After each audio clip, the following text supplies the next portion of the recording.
Kate McCann stated in her book that she washed Madeleine's pyjamas on the Thursday morning, the 3rd of May 2007, the day she says Madeleine was abducted.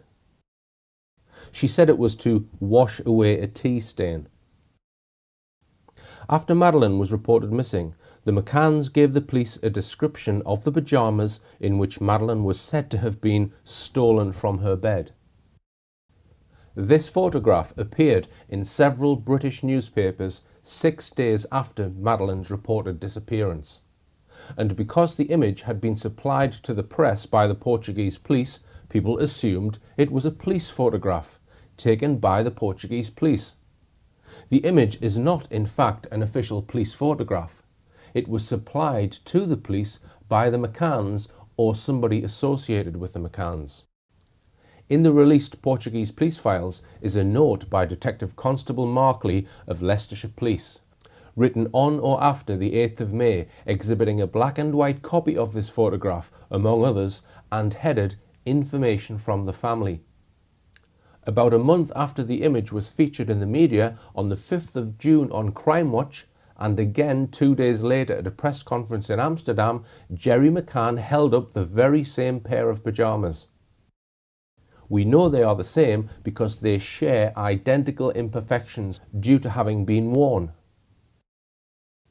At this press conference, the McCanns claimed that these pyjamas belonged to Madeleine's then 2-year-old sister, and that they were producing them because they were similar to those Madeleine was wearing when abducted.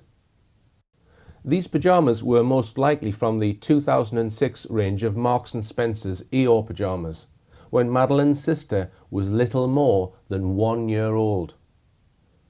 It is plain that they are far too large to have been bought for someone so young.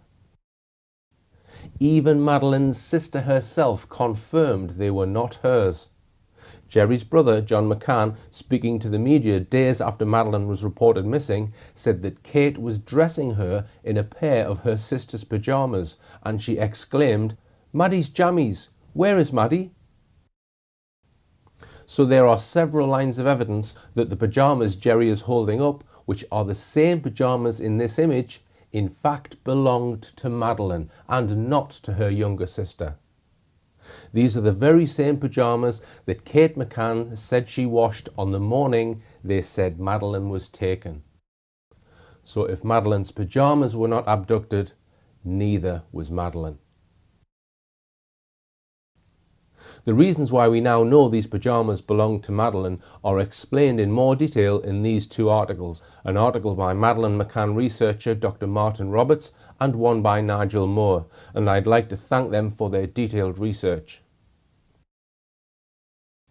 Kate said she washed Madeleine's pyjamas on the morning of the day they reported her missing. The pyjamas in this photograph show signs that they are still damp. The blue background cloth in the image is identical to the furniture in the McCann's apartment. If it is true that Kate washed Madeleine's pyjamas on the morning of the 3rd of May 2007, then the McCanns themselves may have taken this photograph on the morning of the day they said she was abducted, ready to hand it to the Portuguese police after the planned abduction hoax which was to follow. I'm looking for younger sisters, so they're a little bit smaller than Madeleine's. As you can see, it's a cute top with an actor viola and short sleeves. White pyjama bottoms with a floral print on, and another picture of viola on the right leg, lower right leg. So as I say, these are virtually identical to what Madeleine's wearing, only they're a little bit smaller.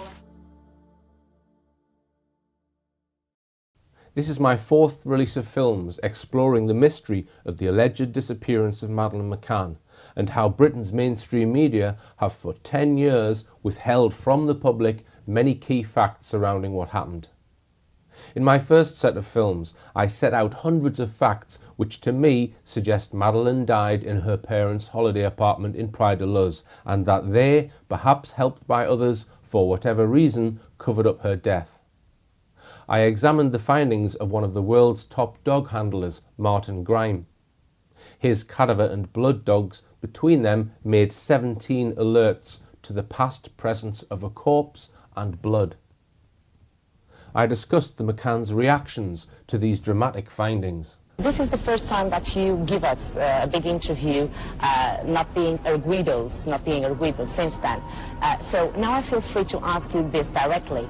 How can you explain the coincidence of the scent of cadaver felt by British and not Portuguese dogs? Sandra, maybe you should be asking the judiciary because they've examined all this. But don't you have an explanation we're for obviously that? Madeleine's mum and dad, and we're desperate for people to help us find Madeleine, which is why we're here today. The majority of people are inherently good, and I believe the majority of people in Portugal are inherently good people, and we're asking them if they'll help us spread this message to that person or people. So you don't have any explanation for that? Ask the dogs, Sandra. Ask the dogs, no, Jerry. Now I think that I feel free to ask you. They also claimed the dogs had only alerted to dirty nappies or rotting meat. I dealt with mountains of circumstantial evidence which, in my opinion, implicate the McCanns and some of their friends in the cover-up of Madeleine's death. There were irreconcilable contradictions between witness statements.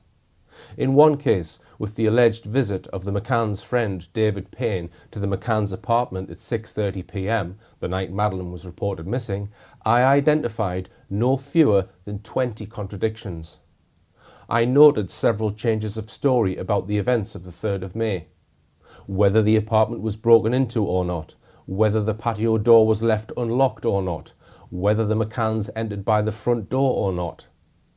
I looked at changes of story about how the wind was supposed to have blown the curtains open and closed the door shut when Kate McCann supposedly did her 10 p.m. check.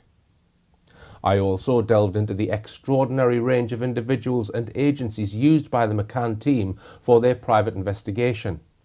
Most of them were thoroughly disreputable, and some turned out to be crooks. Two of them, Antonio Gimenez Raso and Kevin Halligan, each spent 4 years in jail on charges respectively of corruption in public office and a $1.5 million fraud. Another, Gary Hagland, was an expert in advising companies on avoiding being accused of money laundering.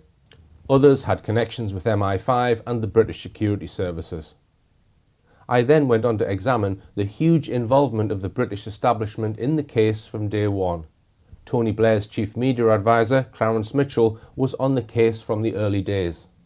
He once boasted that his job was to control what comes out in the media. An assortment of PR men, lawyers, British police and security services, criminal profilers from MI5 and others also descended on Praia de Luz in the first few days. The Metropolitan Police Force's supposed 6-year-long investigation, Operation Grange, which began in 2011, was set up after Rebecca Brooks, then the CEO of Rupert Murdoch's News International empire, manipulated David Cameron into action after reportedly threatening him with a week of bad headlines about Theresa May. And it seems now that Operation Grange was never intended to be a real investigation. It was another intelligence tool with which to mislead the public into accepting a bogus abduction claim. Grange was a psychological operation, a psyop. In fact, the whole case has been a 10-year-long psyop. In my second release, I highlighted what I called 4 phantom abductors. I exposed the claim by Nuno Lourenço that a Polish holidaymaker, Wojciech Krakowski, had tried to kidnap Lourenço's young daughter as an obvious fabrication. I showed how his false claim derailed the Portuguese police investigation in its early stages. I then presented evidence that the McCann's friend, Jane Tanner, had fabricated her claim of seeing a man carrying a child near the McCann's apartment at 9:15 p.m. the night Madeleine was reported missing. After that, I showed that Martin Smith and family from Ireland, who claimed to have seen a man carrying a child at 10 p.m. that night, contacted me to distance himself from Robert Murat, but then failed to reply to my follow-up questions about their alleged sighting. As far as I'm aware, the Smiths have never gone on camera with their account. If they wanted to clear things up about whether they knew Robert Murat, why couldn't they clear up some very basic unanswered questions about what they said they saw? For these reasons, in my opinion, their account remains another possible fabrication. Finally, I examined the claim by DCI Redwood from the Met's Operation Grange to have found the person that Jane Tanner claimed she saw. He claimed that 6 years after the event, this man had come forward to say that he had been carrying a child home from the night creche that night. Was this man living without a television in a hole in the ground for the previous 6 years? He has never been named, and I believe DCI Redwood should be arrested and charged with perverting the course of justice, as I am fully convinced this was yet another piece of fabricated evidence. In my third release, titled When Madeleine Died, I examined every claimed sighting of Madeleine working backwards from 10 p.m. on the Thursday the 3rd of May. None of the sightings could be verified until I reached a detailed sighting by a cleaner who had clearly observed the entire McCann family, including Madeleine, at lunchtime on Sunday the 29th of April. With the help of a retired police superintendent who has studied the Madeleine McCann case for the past 10 years, I was able to present convincing evidence that the so-called last photo of Madeleine, which the McCanns said was taken at 2:29 p.m. on the Thursday the 3rd of May, was probably taken at lunchtime 4 days earlier on Sunday the 29th of April. I have concluded there is no credible evidence from other witnesses independent of the McCanns and their friends that Madeleine was seen alive after Sunday. In November 2016, I travelled to the United States to get the opinion of highly respected statement analyst Peter Hyatt, who is an expert in analysing witness statements for possible deception. I recorded a 2-hour-long interview in which Peter Hyatt analysed an interview the McCanns gave for Australian television in 2011. Although Peter Hyatt had not watched any of my films, he came to identical conclusions. What I concluded from just this interview itself is that Madeleine is dead, the death was not intentional, that they have disposed of her remains in a hidden manner of which they feel confident will not be found. The cause of death was likely not intended and may have included both causing her to be very sleepy and a fall. They have feared being accused, their concerns about themselves, and that the time frame that they've given must be questioned. Those are things that I conclude strongly. Now, underneath that is the possibility of sexual abuse being part of this equation is strong.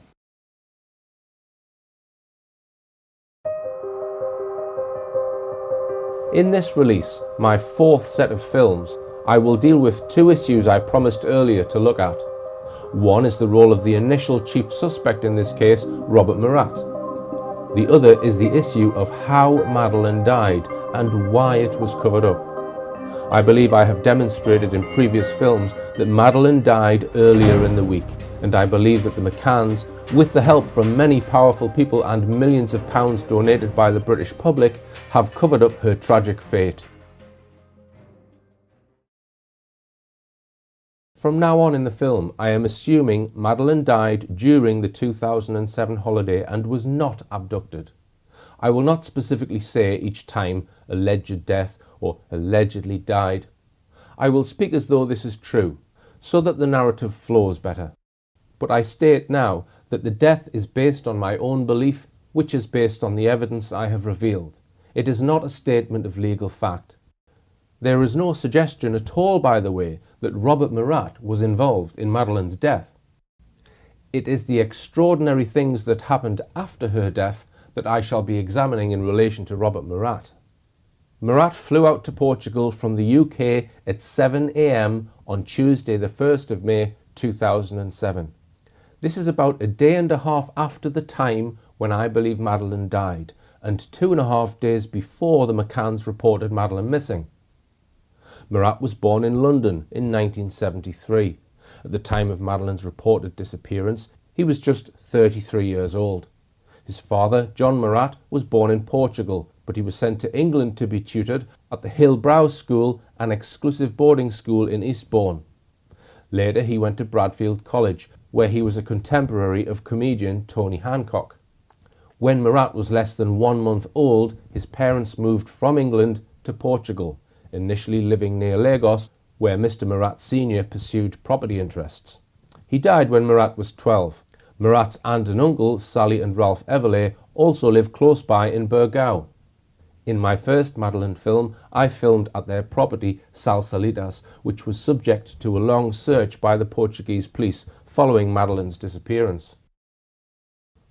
Like his parents, Murat's early life was split between Portugal and England. During this time he became bilingual in Portuguese and English.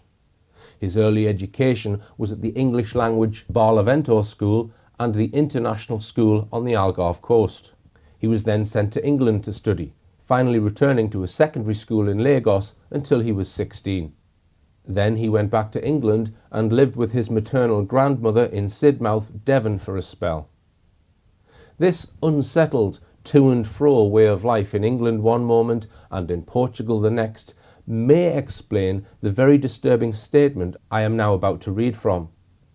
It was a witness statement taken by the Portuguese police from a family friend of the Murats, a Mr. Carlos Costa. I can't guarantee its accuracy, as his evidence hasn't been tested in court, but I believe we should take it into account in order to shed possible light on Murat's psychology before we look at his involvement. He has known Robert Murat for about 25 years. He got to know him while working at Jacinto and Murat from 1982 to 84. At this time, Robert was 8 years old. Immediately one noticed that Robert had a strange personality, staying away from people and not wanting to engage. He had somewhat of a violent attitude.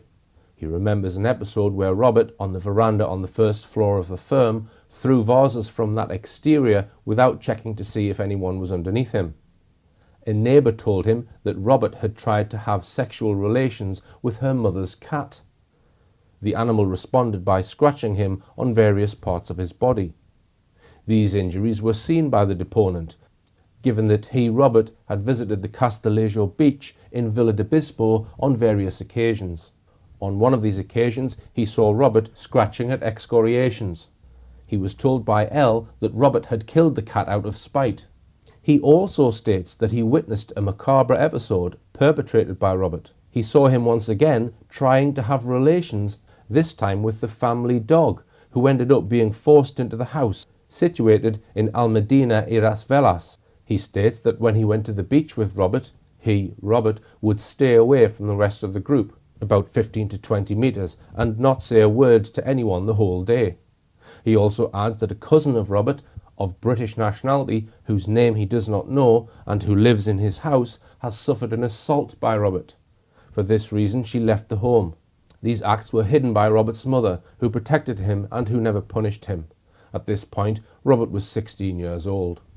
He would like to add that according to what he knows about Robert, he was not surprised that he was described as a disturbed person and could very easily turn violent.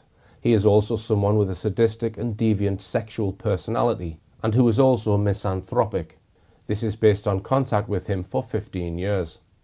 If he did abduct this child, then the witness believes she may be dead. He concludes this from Robert's violent and deviant personality. He adds still that he also was violent with his mother when he was reprimanded and would react by kicking her. He asserts that Robert did receive psychiatric treatment whilst in the UK. So, Mr. Costa describes here a person who was prone to sexual deviance, violence and sadism, and has given specific examples. After Murat left school, he began selling double glazing and then later became a car salesman. He moved to Norfolk, where he again worked for a car sales firm called Inchcape, and then for turkey farmer Bernard Matthews. It appears he also worked occasionally as a Portuguese-English interpreter for the police. This experience was to become very relevant in the events following Madeleine's alleged disappearance, as we shall see. At the age of 28, Murat married Dawn, a woman several years older than himself, who already had one child. Murat and Dawn had a child, Sophia, the following year, who was nearly 5 at the time Madeleine was reported missing. Murat persuaded Dawn to move to Portugal, but a few months later they agreed to live separately, Dawn moving back to Norfolk and Murat staying in Portugal with his mother in her home, the Casa Liliana. Murat would visit his daughter from time to time in England. They then agreed to get divorced. The week that the McCanns went on their ill-fated holiday to Portugal, Murat says he was staying with his sister in Sidmouth. He had another sister in nearby Exeter. His grandmother had died, and Murat said he was engaged in renovating her home in Sidmouth.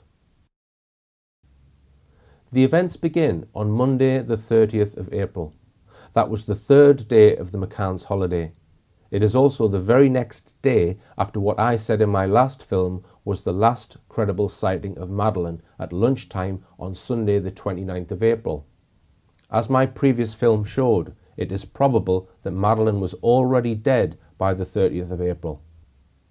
On that Monday, it is likely that someone spoke by phone to Murat from Portugal on the 30th, which prompted him to come over to Praia da Luz as soon as possible. It has never been clear who made such an all-important call to him. He booked a flight late on the night of the 30th to leave Exeter Airport, just hours before the flight took off at 7 a.m. on Tuesday the 1st of May. Looking at the history of Murat's travel to and from Portugal before May 2007, he says he made trips back to England to see his wife and daughter in these months. So if we look at the records obtained by the Portuguese police, we find him taking a trip back to Portugal on the 2nd of January 2007. He stays there for nearly 3 months and then flies back to England on the 20th of March 2007, ostensibly to refurbish his grandmother's home, or visit his ex-wife and daughter, or maybe both. So he had been back in England for about 6 weeks before someone, we are not sure who, required his urgent presence back in Portugal. The reason it seems sudden or urgent is because there is such little time between him buying the ticket and flying out. If we examine the telephone records from the landline of Robert Murat's mother, Jennifer Murat, these reveal quite intense telephone activity on Monday the 30th of April between her phone and 2 Exeter telephone numbers, one of them being Murat's sister's phone, where Murat appeared to have been staying at the time. One of these phone calls to a UK landline just after 9 a.m. lasted over an hour. Some of these calls were to a UK mobile phone number. Why was Murat's mother speaking to him that day?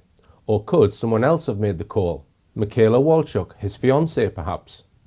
Michaela Walchuk's mobile phone records on that Monday morning show that she made several long phone calls instead of her usual short ones. But whatever calls Murat did receive that may have prompted his early morning flight to Portugal, he boarded the 7 a.m. flight to Faro and was there by 9 a.m. And there to meet him was his mother. Murat was first pulled in by the police for questioning on the 14th of May. They questioned him about his movements from arrival at Faro on the 1st of May up to the morning of the 4th of May after Madeleine was reported missing. Remember, it is assumed Madeleine is already dead before he arrives in Portugal. Here is the record from his first interview. I will give a summary of his movements based on his statement. Tuesday the 1st of May. Arrived at 9:30 at the airport in Faro, where he was met by his mother. Stopped at a petrol station at the airport exit that had closed toilets. He didn't eat anything or fill up the car.